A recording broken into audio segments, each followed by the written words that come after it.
اعوذ باللہ من الشیطان الرجیم بسم اللہ الرحمن الرحیم قال اللہ تعالی فی القرآن المجید ان اللہ و ملائکتہ یصلون علی النبی یا ایہا الذین آمنوا صلوا علیہ وسلموا تسلیما الصلاۃ والسلام علیک یا سیدی یا رسول اللہ الصلاۃ والسلام علیک یا سیدی یا حبیب اللہ ولا آلک و صحابک یا سیدی یا نور اللہ۔ السلام علیکم۔ میرا آج کا موضوع عنوان ہے روح کیا ہے۔ اللہ تعالیٰ قرآن پاک میں ارشاد فرماتے ہیں فَآمِنُوا بِاللَّهِ وَرَسُولِهِ وَنُورِ الَّذِي أَنزَلْنَا، سورہ تغابن 8/64۔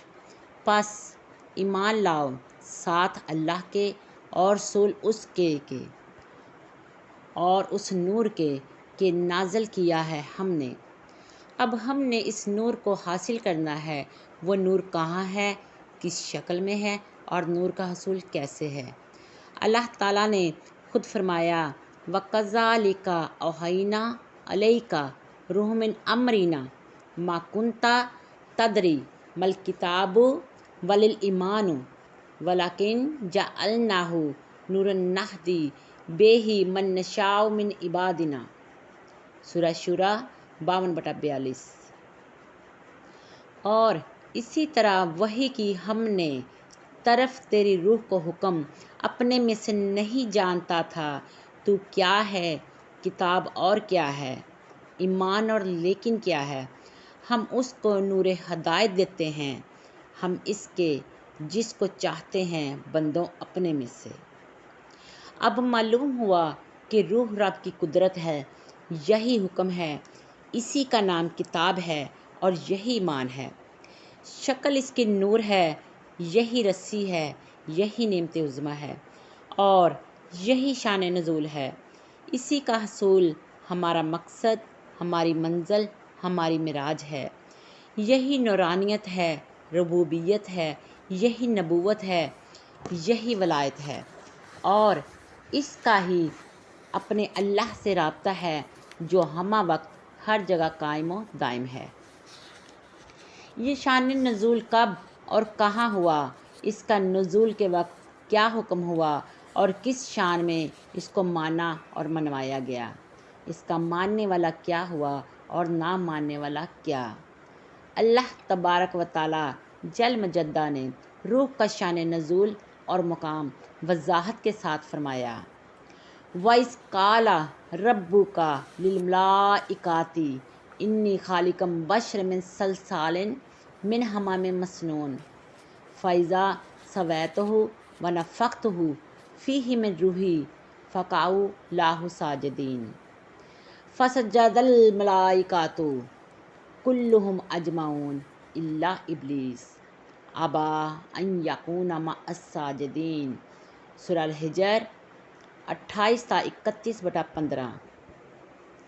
اور جب کہا رب تیرے نے واسطے فرشتوں کے، تحقیق میں بشر بنانے والا ہوں بجنے والی مٹی سے جو بنی تھی کیچڑ سڑے ہوئے سے، پس جب میں اسے سنوار لوں، ٹھیک کر لوں اور نازل کر دوں، پھونک دوں، اتار دوں، ٹرانسفر کر دوں، انسپائر کر دوں، ریویل کر دوں، بیچ اس کے روح اپنی، حکم اپنا، امر اپنا، طاقت اپنی، نور اپنا، تجلی اپنی، پس گر پڑیو واسطے سجدہ کرنے کو۔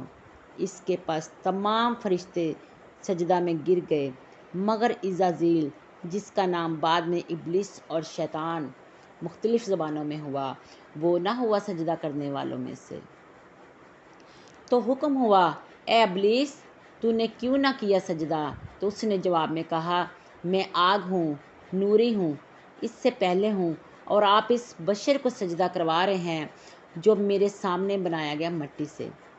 بس یہیں سے وہ دھوکہ کھا گیا کہ سجدہ بشر کو بننے والی شے کو نہ کروایا تھا بلکہ سجدہ تو اس روح کو کروایا جو قادر کی قدرت تھی۔ اس سے یہ وضاحت ہوئی کہ انسان دو چیزوں کا مرکب ہے، جسم اور جان، بشر اور روح۔ کثیف اور لطیف، گاڑی اور ڈرائیور، بااختیار اور بے اختیار، ظلم اور نور، بشیریت اور نورانیت، عبودیت اور ربوبیت، مکان اور مکین، فنا اور بقا، موت اور زندگی، لباس اور لباس اوڑھنے والا، مزمل، مدثر، مکان اور لامکان۔ مکان کی تعمیر اربع عناصر سے ہے: آگ، پانی، ہوا اور مٹی، اور مکین نور ہے، امر ربی، روح ربی، حکم ربی ہے۔ بشر لباس ہے، بت ہے، یا غوث اور طاغوت ہے، باطل ہے، پردہ ہے۔ الوجود حجاب الاکبر، وجود بہت بڑا حجاب ہے جس نے اپنے اندر نور کو چھپایا ہوا ہے۔ یہ لباس باطل ہے اور نور حق ہے۔ جو لباس تک محدود ہے اور اس کی پوجا پاٹ میں ہے، وہ کفر دوری میں مبتلا ہے، کافر ہے۔ اور جس نے اس کے نور کو پایا، اس کو مانا، اس کی اطاعت اور ذکر و فکر میں ہے، وہ مومن ہے، اللہ سے منسلک ہے۔ یہ دو ہی راستے ہیں: بت پرستی اور حق پرستی، بندہ پرستی اور رب پرستی، انعام کا راستہ اور غضب کا راستہ۔ اللہ تعالیٰ نے فرمایا، نور علی نور، سورہ نور 35/24۔ نور کے اوپر نور ہے، اللہ جسے ہدایت دیتا ہے اپنے نور کی طرف بلاتا ہے۔ جو بت تک محدود ہے اور روح تک رسائی نہیں اور باتیں ہدایت کی کرتا ہے، اس کے لیے اللہ تعالیٰ نے فرمایا، آتَأْمُرُونَ النَّاسَ بِالْبِرِّ وَتَنْسَوْنَ أَنفُسَکُم وَأَنتُم تَتْلُونَ الْکِتَابَ أَفَلَا تَعْقِلُونَ، سورۃ البقرہ 44/2۔ ترجمہ: کیا حکم دیتے ہو لوگوں کو ساتھ نیکی کے اور بے خبر ہو حقیقت اپنی سے، اور تم پڑھتے ہو کتاب مگر سمجھتے نہیں۔ اور پھر فرمایا، قَدْ جَاءَکُم بَصَائِرُ مِن رَبِّکُم فَمَنْ أَبْصَرَ فَلِنَفْسِهِ وَمَنْ عَمِیَ فَعَلَیہا وَمَا أَنَا عَلَیکُم بِحَفِیظ، سورہ نام 104/6۔ تحقیق آئی ہیں تمہارے پاس دلیلیں رب تمہارے سے، پس جس نے دیکھا جان اپنی کو، اور جو اندھا رہا اوپر جان اپنی کے، کیا میں نہیں اوپر تیری حفاظت کرنے والا؟ پھر فرمایا، وَمَنْ كَانَ فِي هَٰذِهِ أَعْمَىٰ فَهُوَ فِي الْآخِرَةِ أَعْمَىٰ، بنی اسرائیل 72/17۔ اور جو شخص اس جہان میں اندھا ہے وہ اگلے جہان میں بھی اندھا رہے گا۔ ثابت ہوا اس جہان میں اس نور حقیقی کا مشاہدہ لازم ہے، ورنہ ساری عبادات، روزے، نفل نمازیں، حج نفع نہ دیں گی، جیسا کہ اللہ تعالیٰ نے فرمایا، فَوَيْلٌ لِّلْمُصَلِّينَ الَّذِينَ هُمْ عَنْ صَلَاتِهِمْ سَاهُونَ، سورۃ الماعون 4/5/107۔ تباہی و بربادی ہے ان لوگوں کے لیے جو اپنی نماز عبادت سے بے خبر ہیں۔ حدیث: لا صلاۃ الا بحضور القلب، نہیں نماز اگر قلب والی نعمت کی حضوری نہیں۔ بقول علامہ اقبال، بتوں سے تم کو امیدیں اور خدا سے نا امیدی، بتا تو صحیح اور کافری کیا ہے؟ خودی سے اس طلسم رنگ و بو کو توڑ سکتے ہیں، یہی توحید تھی جس کو نہ تو سمجھا نہ میں سمجھا۔ نگاہ پیدا کر اے غافل، تجلی عین فطرت ہے کہ اپنی موج سے بے بہرا رہ سکتا نہیں دریا۔ حسن بے پرواہ کو اپنی بے نقابی کے لیے ہوں اگر شہروں سے بن پیارے تو شہر اچھے کے بن۔ من کی دولت ہاتھ آتی ہے تو پھر جاتی نہیں، تن کی دولت چھاؤں ہے، آتا ہے دھن جاتا ہے دھن۔ پانی پانی کر گئی مجھ کو قلندر کی یہ بات، تو جھکا جب غیر کے آگے، نہ تن تیرا نہ من۔ خودی میں گم ہے خدائی تلاش کر اے غافل، یہی تیرے لیے اب ہے صلاح کار کی راہ۔ حدیث سے دل کسی درویش بے کلیم سے پوچھ، خدا کرے تجھے تیرے مقام سے آگاہ۔ اور پھر فرمایا، بے حضوری ہے تیری موت کا راز، زندہ ہے تو بے حضور نہیں۔ ہر گوہر نے صدف کو توڑ دیا، مگر تو آمادہ ظہور نہیں۔ اور پھر فرمایا چیست دین دریافتن اسرار خویش، زندگی مرگ است بے دیدار خویش۔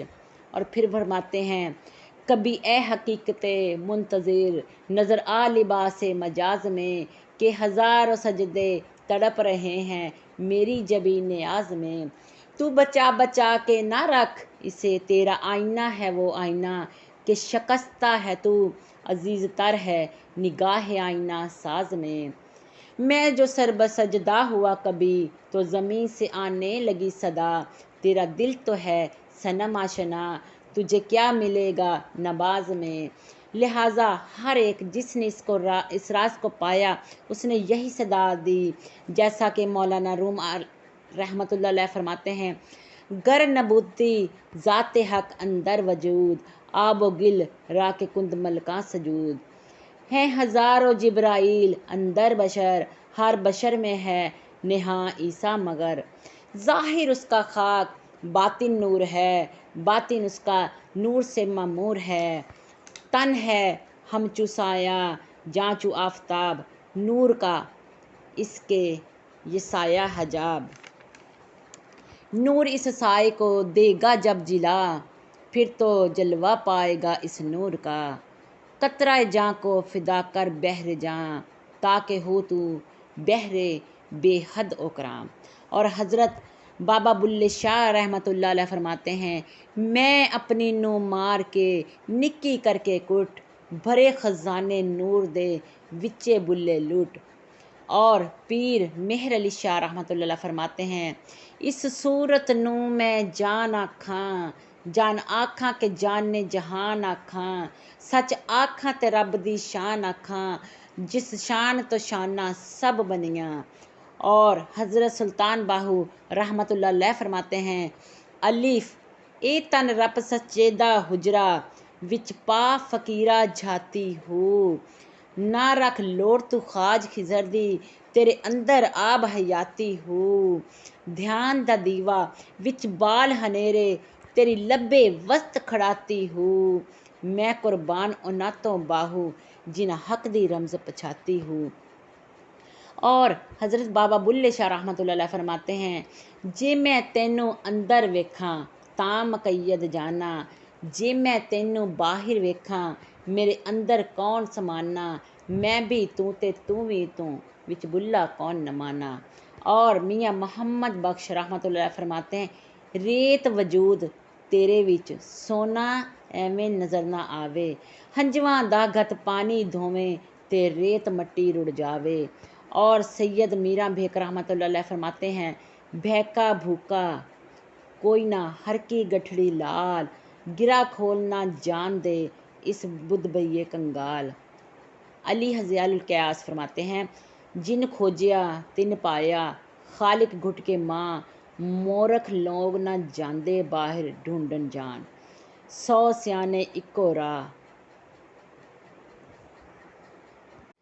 2 نیانے راہو راہ۔ ہزارے اہل مشاہدہ کی ایک ہی بات ہوگی مگر ظاہری علماء کی آپس میں بات نہ ملے گی۔